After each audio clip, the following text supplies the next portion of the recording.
Hello and welcome to the Giving Voice to Depression podcast, brought to you by Recovery.com, the best place to find mental health and addiction treatment for anyone, anywhere. Each week, we profile a guest who shares openly about their mental health journey. They share because they understand that when people don't talk about their depression or other mental health conditions, those of us who do struggle with them can feel like we're the only ones, that there's something wrong with us and that no one understands. We understand. I'm Terry McGuire, the creator and co-host of this podcast. You have my promise that we'll keep it real here. Depression is real, and we're not going to sugarcoat our discussions about it.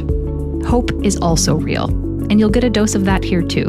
I'm Carly McCullough, a licensed social worker and educator, and Terry's daughter. We've both experienced depression and also support loved ones struggling with it. We're here to normalize talking about depression and mental health in our communities, as well as our families. And to share real-world tested strategies that have worked for other people who have walked similar paths. Thanks for joining us. Hello, Carly. Hi, Mom. Today's conversation is both powerful and painfully familiar to many of us who've lived with depression. We're talking with Kevin Lapine, who grew up misunderstood, bullied, and unseen. Experiences that shaped his earliest encounters with mental illness long before he had a name for it. Kevin doesn't just talk about what happened, he talks about how it felt. The loneliness, the confusion, the crushing isolation that can grow out of early trauma and living without adequate supports, having undiagnosed conditions like attention deficit disorder. And he shares how it all fed into his depression. He also talks about what finally helped. Friends who wouldn't let him disappear. Language that helped him explain what he was going through. And support that helped him build a life beyond pain. It's honest and raw, but it's also really practical. So if you've ever struggled to explain your depression to someone else, or if you're supporting someone who struggles to get out of bed or even answer a text, this episode might help give you the words and the understanding that it's not always about feeling better. Sometimes it's about saying, this is what I can do today, and having someone understand that. Kevin's story is full of moments like that. Here is Kevin Lapine, giving his voice to depression.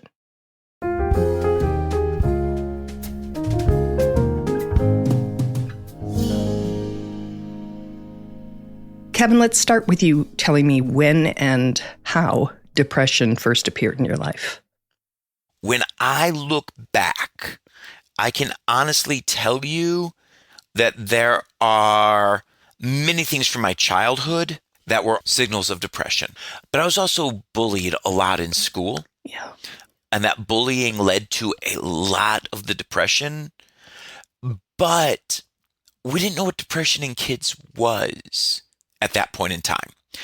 Also, I had a brother who had severe mental disabilities. And because of how severe his was, It didn't look like I had any.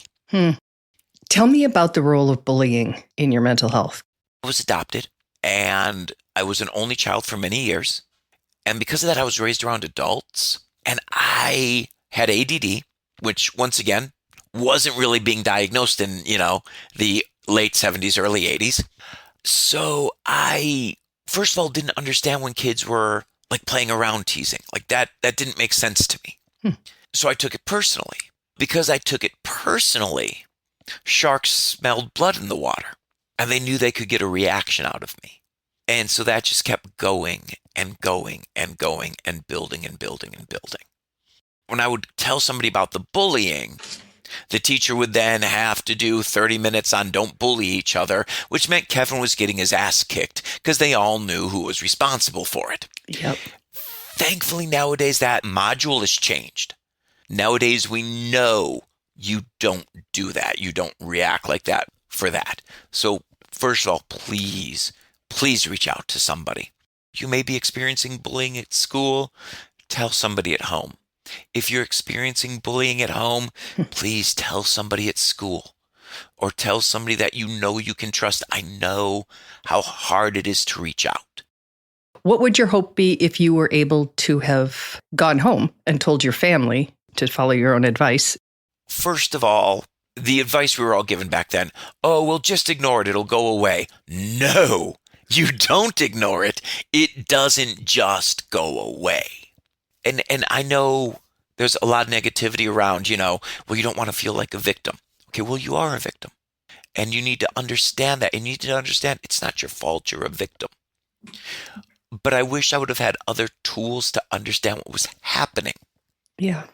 So that I wouldn't have felt victimized. So I could have learned to feel like I was part of a group. Unfortunately, one of the first things that bullying does is it isolates you. Once you develop isolation, you really start losing empathy. And you start losing the ability to connect with people. That ability was almost gone by the time I was in 9th grade. It had gotten to the point where I was ready to die over my isolation. And we both know that bullying isn't the only thing that causes isolation. Of course, depression does as well. Yes. And when one feeds into the other, and when you're also ADD on top of it, you like to hyper focus. Mm-hmm. And believe me, it is very easy to hyper focus on your depression. Oh, I know. And that cycle just spins. What stopped the spinning for Kevin was finally making some friends, true friends, in 10th grade. These guys would drag me out of my house to walk if my depression was getting bad. And I don't mean this is some cute little euphemism. I mean, one would grab me on each shoulder. And literally, I had two choices. I could move my legs or I could get dragged down the block. And to be clear, we're talking about friends who are doing this with the best of intentions. Yes, because once I understood what the depression was, once I could communicate that to them, they went, okay, we know this won't cure it, but we know this helps it. Having somebody care, walking, being outside, all of those things. Yes. Now, none of that helps as much as getting the mental health you need. And Lord knows the medication for depression has gotten so much better over the years. But one of my biggest solutions to anybody is also learn how and where to build your community. Once you build a community, it's very hard to be bullied. Because once your self-worth is invested in something that the bullies aren't a part of, you really stop caring what they're saying. If you have your self-worth planted somewhere strong. So your depression is different than my depression. Our depression is different than somebody listening. Yes. How did yours manifest? What were the feelings? What were the symptoms? So while all of our depression is different, all of our depression has one thing in common. The illness wants to survive more than it wants you to survive. So all of our mental illnesses will always trick us into going, oh, no. You don't need this treatment anymore. You're fine. And that's directly any version of mental illness talking.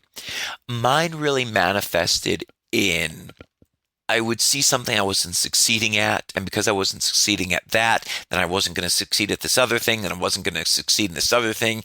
And in 5 years from now, that would mean I wouldn't be able to do any of these things.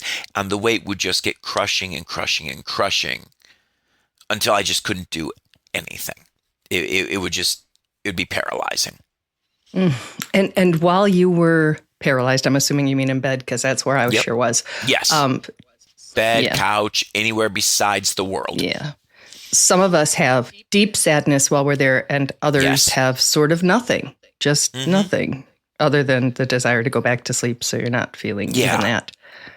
All I could feel was that I was going to be useless. Everybody from my childhood was right. I'm never going to be good enough. And it just downward and downward and downward. The only way out of that spiral sometimes is, first of all, go and get the help you need. The medication can be great. And then figuring out how to trick your disease, for lack of a better term. Okay. How to fill your calendar with things that you absolutely have to do. So at least you're doing something. Because even doing a little bit of something, it's not going to totally recharge you. But if you do something, it'll usually fill your energy bar, sometimes just 1%. And you can look at that and go, well, okay, if I can get that done, I can get this done. I also say this. The number one way is let people know that you have depression. Let them know, let them understand so that you can say, look, I'm not blowing you off. This is my depression talking. And then those people who care about you really end up having the ability to go, oh, well, if that's your depression talking, then what if we do this, this, or this instead? And that can be a lifesaver. So the risk of disclosure, because some people are afraid of stigma if they were to say it, is less for you than Yes. the risk of staying in isolation because you're pretending you don't have it. Oh, yes. Yes. And the majority of people I know, once they were upfront about having their disease, it lessened their disease. The number one thing your depression wants out of you is to keep you isolated and alone, because that increases its power and its hold. 100%. The more you throw light on it, the less power it has over you. If we're ashamed of it, we have to hide it. And if we have to hide it, now we have to work twice as hard. It's like lying. Yes. So how interconnected did your mental health and addictions become? So, I'm adopted, like I said, and I grew up with a dad who has been in AA for as long as I've known him. So I always made sure that I never did anything to end up in one of the 12-step chairs. And then I was 35 and in one of the 12-step chairs. I ended up in GA. In Gamblers Anonymous, it's, my name is Kevin. I'm a compulsive gambler. I can save a little bit of time and just go, I'm Kevin. I'm compulsive. And some of that comes from the depression. Some of that comes from the ADD. Some of that comes from just me being me. But I think our mental illness will do anything to seek medication that isn't medication that can actually help us. Self-medication. Yes. Don't go to a doctor. That will kill your disease. Go to the bar. That'll just kill you. Yeah, it's a tricky bastard that way. Yeah, it really is. And I mean, I really, when I talk about it a lot, I like to talk about the disease like it's a person, because it almost makes more sense that way. That disease wants to keep itself going. And if you don't understand what we mean when we say that, congratulations. And if you do understand what we mean when we say that, then trust us, there's a way out of it. One of his psychologists I interviewed, parasite was his metaphor. Yes. And of course, a parasite will take whatever it has to and wants from its host. Yes. To feed itself and diminish the host, which is the same thing you're saying in different language. Exactly the same thing. That's actually a much better word for it. Parasite is perfect. Feel free to borrow it. I have, obviously. So what tools do you now use to manage your mental health? So, having been in the 12-step program, I really got to learn how to focus on myself and how to realize what's going on in my life, how to make priorities, and how to talk with the people in my life and going, this is what I'm feeling. My wife will still drag me on walks, which are kind of miserable for me, and they're totally horrific for her because she has to put up with me while I'm on those. But I do acknowledge how much they really do help and what they really, really, really do mean. So you have the longest running hypnosis show in Las Vegas. Yes. And it's interesting because when I was thinking about interviewing you, I kept thinking of the parallels between hypnosis and depression. Yes. And how both say things to someone in a susceptible space that they're more likely to believe as a result, whether they're true or not. My uncle was in AA and NA. And my uncle had a great line. When I was young, I asked him why he went to meetings.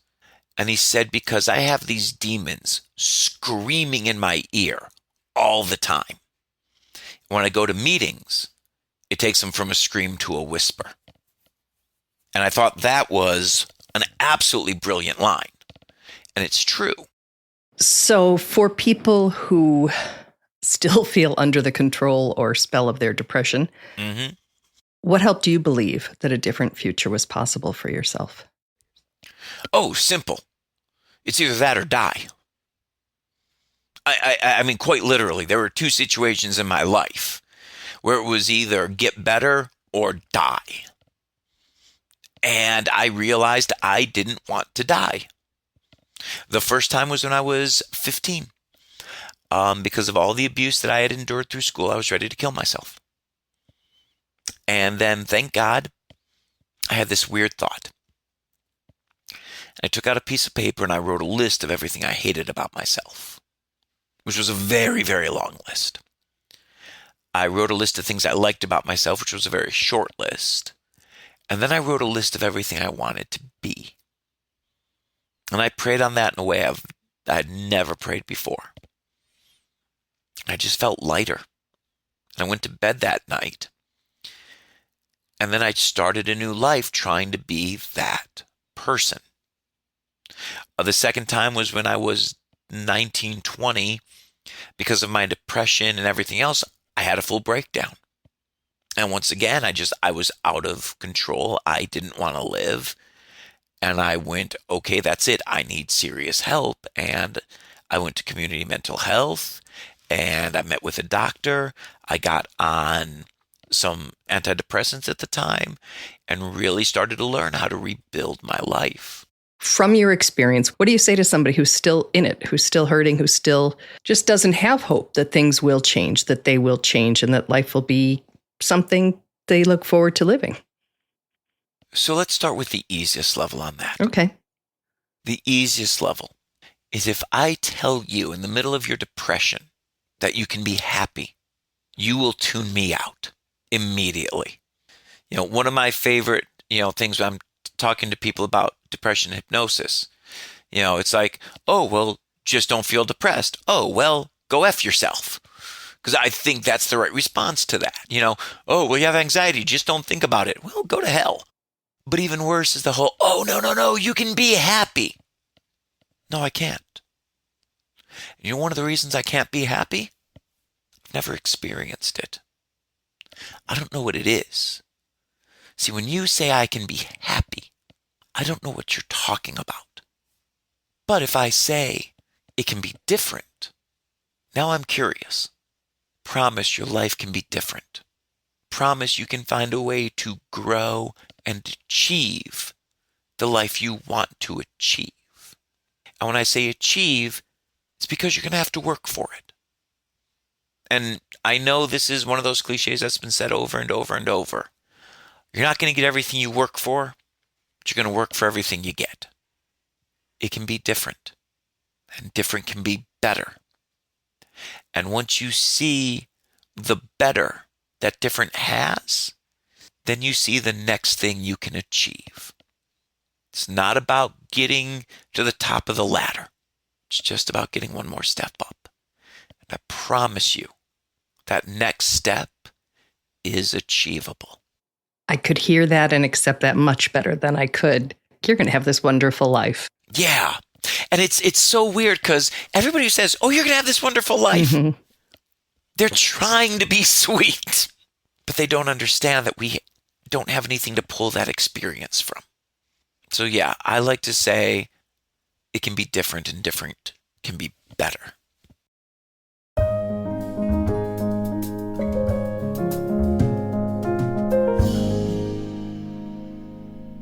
Carly, I love that. Life can be different and different can be better. It is so much more realistic and it allows for so much more. You're not saying snap out of it and be happy because those things are just insurmountable at times. Yes. And one of the things that Kevin lifts up is how useful it has been over the course of his journey to have friends not say things like, it's going to be better or, life's great, but to just meet him where he's at and sometimes drag him out of the house for a walk. Mm-hmm. And so sometimes that was friends, sometimes that is a spouse or a partner, sometimes that's people's dog who's saying, we got to do that. But it can be so supportive to have someone shift us just towards difference, right? Like maybe after a walk, you'll feel 1% different. Or maybe getting out of this particular environment that will shift something in one way as opposed to fixing things or making things better. And there can be just so much pressure put on us by well-meaning people who care about us to be better and happy and fun again. And that's so hard. And so to find something so simple as a walk, I think is really one of the tools that I certainly use and that Kevin lifts up a couple times in his story. And we get comments about that on the Giving Voice to Depression Facebook page where somebody says, yeah, I could do that, but it wouldn't change anything. And I understand, we understand it's not going to change their life circumstances. It's not going to change their brain chemistry or any of the other things influencing them. But it will change that 5 minutes that you're outside. It'll change the 30 seconds that you stood in front of a window and let sun hit your face. And different can be better. It's a shift. And we need different, because same is horrible. Yeah. And when we're in that pattern, it feels endless. Mm-hmm. And that's part of what depression does to us is it goes, yes, this is going to be it forever. And it's winning. And every time we can interrupt that pattern, even for a moment, a walk is not going to change one's life circumstances. But we do know that there's some really core ways that our bodies process stress. And depression can be really stressful. And life being stressful can also contribute to depression in these really huge ways. And so, 3 of the really simple ones are movement, giving it some time, and connection. And so a lot of people who do value taking walks, it's not necessarily just connecting back to one's own body because you're maybe feeling the air or the wind or even the rain. And it can be a really good time to make a quick phone call to say, I'm taking a 8-minute walk. Some new studies have come out that say that 8 minutes is enough time to talk to someone we care about to sort of get the oxytocin, that hormone that promotes connection, going in our brains. And so sometimes I think we're always afraid to pick up the phone, or we don't even, when we're depressed, we don't want to answer the phone because it could just be forever. Let's just start with an 8-minute conversation and have it go from there. And it can be easier to rebuild relationships or strengthen relationships with a little bit of a container because most of us are hoping that it's not a multi-hour conversation that takes over your day. Absolutely. And one part I edited out because my interviews are always like an hour long and the episodes are not. Kevin also had a stutter. And friends, and I don't know if they're the same friends who dragged him out of his house for the walks, but it sounds like it just might be because they were good friends. They let him meter out, tapping on a table or his leg every syllable, which made it easier for him to speak. And for 15 and 16-year-old boys or young men to have that insight and make that space for somebody is pretty remarkable. He said it gave him space to find his voice. And whether that's around ADD, whether that's around depression, whether that's around a stutter, all of those things are unique things, and we're all still whole human beings inside of it. So it's really a testament to Kevin that he was able to build and find those types of friendships too, because they can be hard to come by. Especially when you're in a really terrible place. Yes. And then there's the issue of bullying, which is a huge theme in his story. And I think one of the things that I just want to tease out or highlight around bullying and depression is that sometimes the bullying is repeating messages that our own depression has already told us. So it makes them seem even more true. Exactly right. It goes, well, now I have a couple different sources for this information. Wow. And so, what's one of the messages that you've heard? Or you're worthless. So you hear you're worthless inside of you, or even if it's not in language, you just have this felt sense of it. And then someone at school says, nobody likes you, nobody wants you here. Mm-hmm. That's really reinforcing that same message and so it can really be sort of a confirmation bias, but not of the truth. No, neither is true. Of the lies that depression is telling us. Right. Neither is true. And then I think the inverse can also be true, that sometimes we've been bullied in real life. And then when we start to experience depression, the echoes of the bullying are sort of said by the depression. So I think it can go in either direction. And both, when repeated on a loop, are just devastatingly convincing. And that loop is part of its strength. right? Like the loop that it just gets you stuck in, this pattern, this rumination. You're hearing these same things. All of a sudden you crack an egg and you break the yolk and you go, I'm worthless, right? Like anything can be an opportunity, including very, very small things like cracking an egg, that can reinforce this pattern. And all of a sudden it doesn't really become a filter through which you're seeing the world. It sort of becomes your worldview. Mm-hmm. And they're untrue because they're so binary. It's you are worthless. You can't do anything right? It's the extremeness of that is untrue. Absolutist language. Absolutist language, absolutist thinking. It's both a sign of depression and it is a contributor to it. Mm-hmm. And I want to shout out my elementary school counselor, Mrs. Listis. Hey, Mrs. Listis. Mrs. Listis is the best. And one of the things she said, you also never know what a kid's going to remember in childhood. That's why we have to be really careful about the messages we send to children, both for good and bad. Is Mrs. Listis once said, anyone who says always or never is lying. And in this case, the bullies are lying and the depression is lying. Mm-hmm. And so even if that voice is coming from inside our own minds, or the calls coming from inside the house, right, in a movie, it doesn't make it true. 100%. Kevin, thank you so much for sharing your story. And all these concrete tips and specific examples for those of us who experience depression and for those of us who are really trying to support people. I think I needed the reminder this week that sometimes my friends might need me to knock on the door and say, we're going on a walk.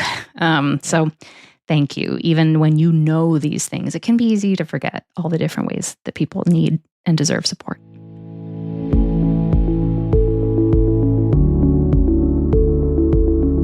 We really hope that this discussion helps give some language or context to your own depression or ideas for how to support someone else in your life living with it.